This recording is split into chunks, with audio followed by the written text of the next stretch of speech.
Alors merci à vous, merci d'être présent aujourd'hui au FIC. Là, je me présente vite fait, je suis Julien Arseneur, je suis en charge d'un grand territoire au sein de Feitian. Je suis basé en France. Feitian est une marque, une entreprise chinoise de 1000 employés qui existe depuis 1998. Et nous fournissons des solutions de sécurité digitale, en commençant par les Software Protection Dongles, donc les clés de protection logicielle, les OTP pour l'online banking, les clés de sécurité numérique, de chiffrement de type PKI. Nous avons lancé nos cartes Java, notre Java Card Operating System. Ensuite, nous avons lancé nos cartes biométriques et toutes nos solutions FIDO plus récemment, avec aussi des extensions de sensors biométriques. Et nous avons lancé aussi notre gamme de produits de terminaux d'identification qui permet justement de répondre aux besoins eGov et eID que je vais vous présenter maintenant. Merci à vous d'être là. Donc le contenu de la présentation aujourd'hui, je vais vous parler eGov, eGovernment, eID et notre proposition pour répondre à ces besoins croissants au niveau mondial.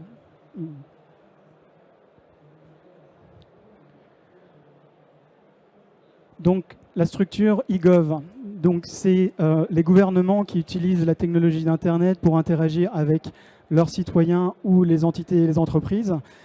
Tout ça pour fournir plus de services et des transactions sécurisées, que ce soit pour les entreprises, les entités non-profit, les citoyens, les communautés et les agences connexes.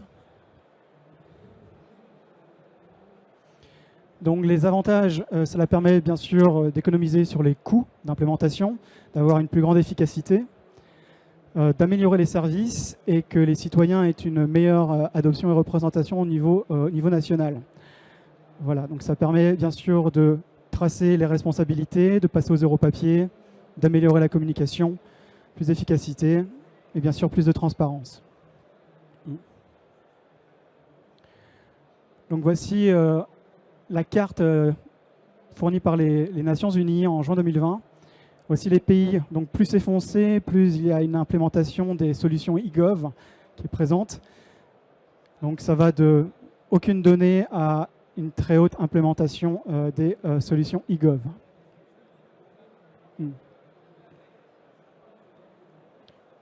Donc on peut voir au fil des années que l'implémentation en fonction des continents et des zones, il y a une implémentation de plus en plus importante des solutions eGov.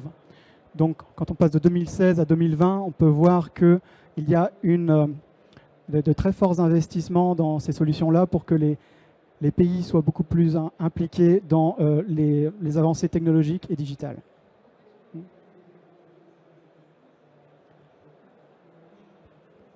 Donc les scénarios de eGov habituels, donc ça commence par le gouvernement aux employés, que ce soit pour des méthodes d'apprentissage en ligne, de formation et de partage d'informations gouvernementales auprès des employés.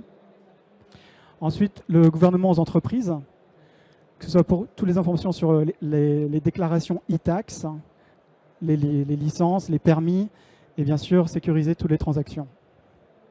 Ensuite, les solutions government to government, tout ce qui est contrôle aux frontières, la police, les contrôles d'identité des forces de l'ordre, voilà, des citoyens, et aussi l'édition des documents électroniques. Ensuite, il y a le government to citizen, tout citoyen, voilà, donc tout ce qui est transport, les hôpitaux, l'éducation, et tout ce qui est aussi offre d'emploi en ligne. C'est extrêmement complet. Ensuite, il y a l'ID. Donc l'ID, c'est littéralement identifier les citoyens par des moyens technologiques qui ont tendance à s'améliorer de jour en jour. Donc que ce soit par des terminaux laptop, mobile ou autres, que ce soit en ligne ou hors ligne. Il faut que ce soit bien sûr privé, que ce soit portable, que ce soit persistant. Donc ça persiste dans le temps, donc de votre naissance jusqu'à votre décès. Voilà. Donc sécuriser les identités personnelles, assurer un accès universel. Excusez-moi. C'est en train de changer tout seul en fait. Ça change tout seul.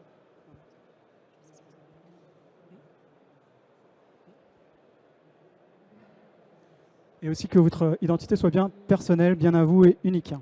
Voilà.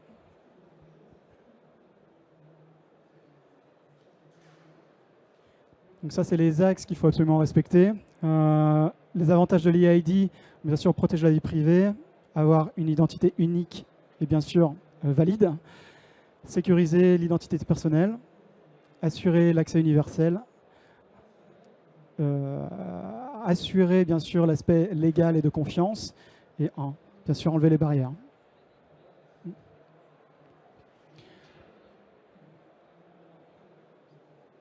Ça a changé tout ça encore. Voilà. Donc ici la couverture mondiale, bien sûr, des pays qui utilisent des documents d'identité.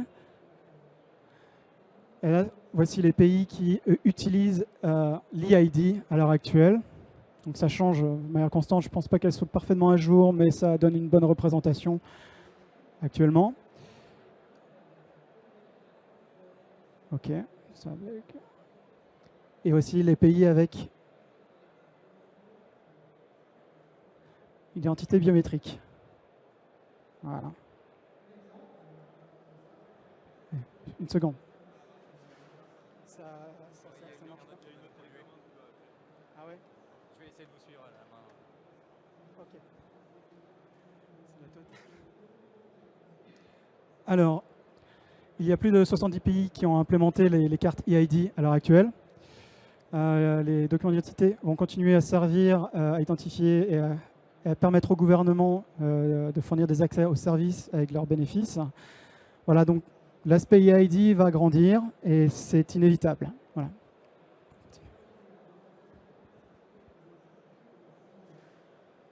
Donc ici, c'est le rapport Reusable Identity Report qui projette en 2026 un marché à 266 milliards voilà, en compound growth rate. Voilà.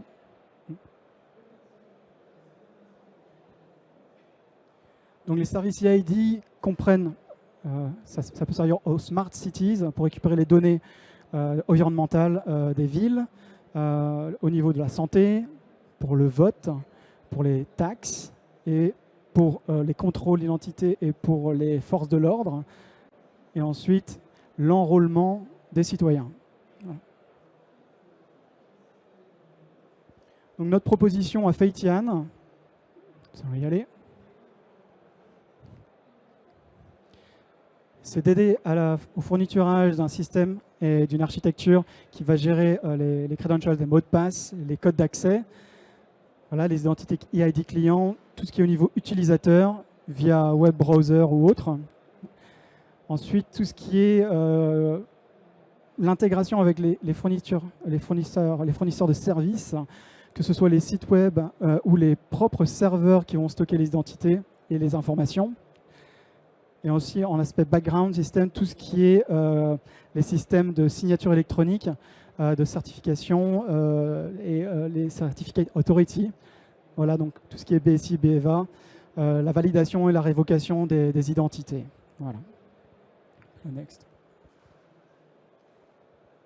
Donc tous les éléments d'identification des personnes sont pris en compte. Vous avez bien sûr la biométrie, les empreintes digitales, les yeux, les iris, les cartes contact, contactless, le code PIN, les certificats digitaux, un QR code, le passeport, le driving license et la carte sociale, de sécurité sociale, voilà, la carte vitale, voilà.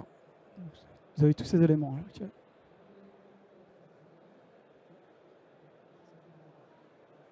Donc, nous sommes passés de l'ère du PC pour ensuite aller à l'ère du mobile. Et maintenant, il y a l'ère de l'IoT. Donc, c'est-à-dire que nous allons interagir de plus en plus avec les objets, avec nos identités pour valider des process au quotidien. Et ces choses-là sont prises en compte avec nos solutions. Donc, voici nos terminaux d'identification.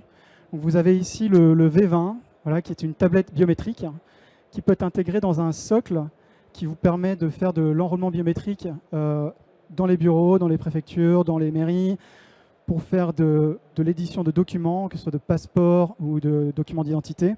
Ça permet bien sûr de prendre les empreintes, prendre une photo des citoyens, de scanner leurs documents et d'identité existants.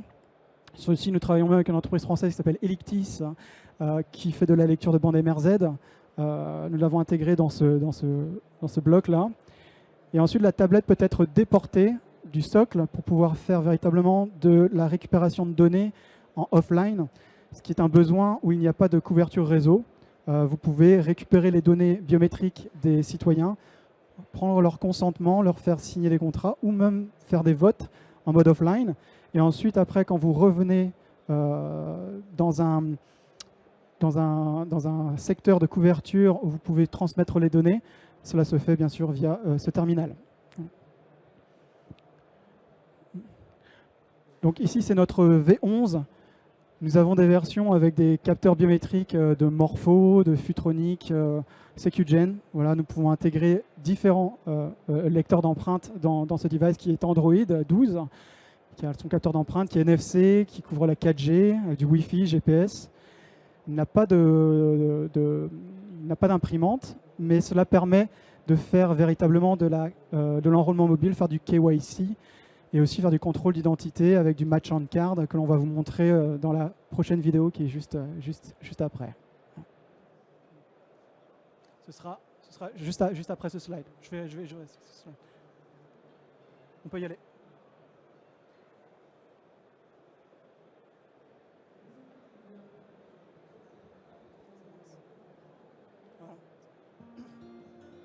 Donc ici notre V11. Voilà, donc c'est un sensor Morpho. Voilà. Donc bien sûr la batterie.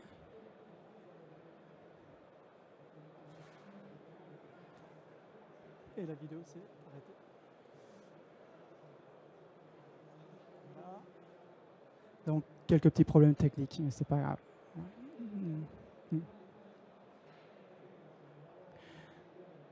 Donc là, nous allons lire une carte d'identité en mode sans contact. Voilà, donc la carte est passée sur le capteur NFC. Cela nous permet de lire des informations d'identité de la personne. Et nous allons en plus rajouter des informations. Là, on peut rajouter littéralement sa photo. On prend une photo de la carte ou autre. Ce sera associé à ces données. Voilà.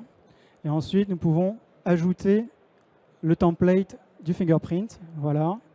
Vous vous enrôlez directement sur le terminal. Donc le terminal récupère le template de votre empreinte digitale et va transférer ensuite le template sur la carte. Ce qui fait qu'ensuite votre carte est chargée avec vos données biométriques et qui sont ensuite synchronisées avec le serveur. Les informations sont envoyées over the air au serveur gouvernemental. Ce qui fait qu'ensuite, vous allez pouvoir vous identifier parfaitement, que ce soit pour voter, pour faire des contrôles d'identité par les forces de l'ordre ou autres, ou même à l'hôpital ou autre, pour être sûr que c'est bien vous qui utilisez votre police d'assurance, vos couvertures sociales. Voilà. C'est fait automatiquement, comme ceci. Et là, vous avez la vérification du match on card. Voilà. Très bien, on peut revenir. On va sur le slide. On peut revenir un peu en arrière. On peut revenir en arrière sur le slide. Voilà. Donc ensuite, je vais vous faire une démonstration aussi en vidéo de cette tablette, comme je l'ai expliqué juste avant. Donc vous avez tout un socle ici, caméra qui se rétracte, qui permet de prendre en photo le citoyen. Vous avez ici la prise d'empreinte digitale aux 4 doigts, main gauche, main droite, et bien sûr les 2 pouces. Ici, le lecteur de bande MRZ pour les documents d'identité. Et ensuite, vous avez la tablette ici qui est détachable. Voilà. Donc on va pouvoir passer sur la vidéo. Ensuite. Parfait. Donc, voici la tablette donc avec un autre sensor. Voilà, nous intégrons. Voilà, c'est juste le process du vote. Voilà, donc vous allez vous enregistrer pour voter. Vous mettez votre passeport. Vous insérez votre passeport voilà, dans la bande MRZ. Ça récupère toutes les données. Voilà. Vous allez faire mise à jour. Vous allez prendre une photo de la personne. Ensuite, la personne va intégrer faire une lecture de ses doigts.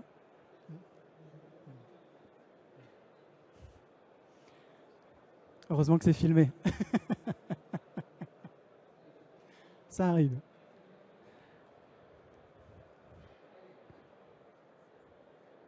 Ok. Donc on recommence. Voilà. Vous insérez votre passeport. Ensuite, vous prenez une photo. Voilà.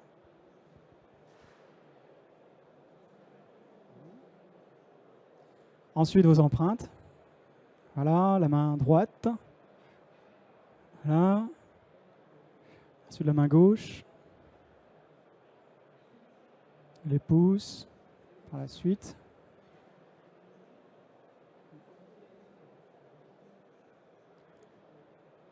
Voilà, et après, vous commencez votre vote. Vous choisissez vos candidats. Voilà, donc c'est Amélia Daris. Voilà. Vous validez votre vote avec vos empreintes. Voilà, vous avez imprimé le résultat. Vous avez un ticket de vote, une preuve papier, avec un code barre qui peut ensuite être vérifié. C'est-à-dire que le scan de ce QR code est revalidé par le citoyen. Et voilà. Donc le vote a bien été pris en compte. Et il peut y avoir une preuve supplémentaire avec le QR code. Donc, ce qui empêche les manipulations de vote. Vous avez au moins une preuve papier qui reste. Voilà, ce qui est important pour le vote. Ensuite, nous pouvons continuer.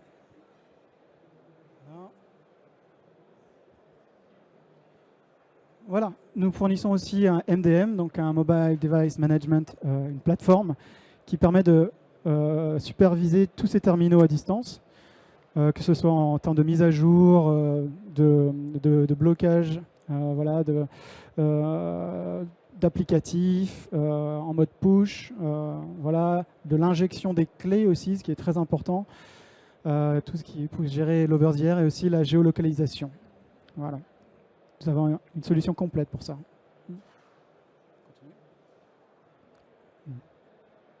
Donc que ce soit en mode cloud, bien sûr, ou en mode on-prem, sur site, c'est vous qui voyez. Vous avez vos propres data centers, vous pouvez les gérer. Si vous avez besoin de cloud, on est aussi là pour vous aider. Voilà. Donc ici, voilà, c'est un mapping de l'Android processor, tout ce qui est pris en compte par la solution. Donc, voilà, toutes les applications, que ce soit civil, healthcare, contrôle aux frontières, toutes ces applications-là peuvent être intégrées et prises en compte, même customisées aussi par Feitian. Voilà, tout ce qui est le framework des applications, voilà, Android SDK, NFC, contrôle, carte contact, biométrie, caméra, GPS, MDM. Management du kernel, bien sûr. Et tout ce qui est l'aspect hardware qui interagit avec les lecteurs et la plateforme. Voilà. Notre but, c'est de fournir une solution clé en main. On customise, on fait de l'application dev, on fournit les SDK, nous fournissons la plateforme MDM et bien sûr les terminaux. Voilà. Donc pour le e-voting, voilà, continue. Pour l'enrôlement, voilà. Pour le KYC, l'enregistrement client.